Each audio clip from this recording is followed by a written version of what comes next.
পাকিস্তানের বেলুচিস্তানের খুজদার জেলায় বুধবার শিক্ষার্থীদের বহনকারী একটি বাসে বিস্ফোরণে ৩ শিশুসহ অন্তত ৫ জন নিহতের ঘটনায় ভারতকে দায়ী করেছে পাকিস্তান। এরই মধ্যে এই অভিযোগের প্রতিক্রিয়াও জানিয়েছে ভারত। অভিযোগ প্রত্যাখ্যান করে দেশটি বলছে এটি সম্পূর্ণ ভিত্তিহীন একটি অভিযোগ। এক বিবৃতিতে আইএসপিআর জানায়, ভারতের পরিকল্পনায় ও মদতপুষ্ট সন্ত্রাসীদের মাধ্যমে আরেকটি কাপুরুষোচিত ও নৃশংস হামলা হয়েছে।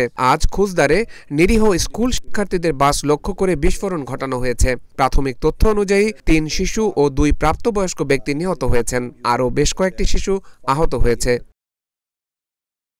এর জবাবে ভারতের পররাষ্ট্র মন্ত্রণালয়ের মুখপাত্র রণধীর জয়সওয়াল তীব্র নিন্দা জানিয়েছেন। তার দাবি, পাকিস্তান মূল ইস্যু থেকে মনোযোগ সরিয়ে নিতেই এই কৌশল প্রয়োগ করছে। তবে এই হামলায় নিহতের ঘটনায় ভারতও সমবেদনা জানিয়েছে। স্থানীয় সময় আজ বুধবার সকালে এই বিস্ফোরণে আহত হয়েছে আরও বেশ কয়েকজন। পাকিস্তান আন্তঃবাহিনী জনসংযোগ অধিদপ্তরের বরাতে এ তথ্য জানিয়েছে সংবাদ মাধ্যম ডন। আইএসপিআরের বিবৃতিতে আরও বলা হয়, ভারতের মদতপুষ্ট কাপুরুষোচিত এই হামলার পরিকল্পনাকারী, সহযোগী ও হামলাকারীদের খুঁজে বের করে বিচারের সম্মুখীন করা হবে। ভারতের এই মুখোশ পুরো বিশ্বের সামনে উন্মোচন করা হবে। পাকিস্তানের বেলুচিস্তানের খুজদার জেলায় 0 পয়েন্টের কাছে পৌঁছানোর সময় স্কুল বাসে বিস্ফোরণ ঘটে। প্রাথমিক তদন্তে এটি আত্মঘাতী বিস্ফোরণ বলে ধারণা করা হচ্ছে।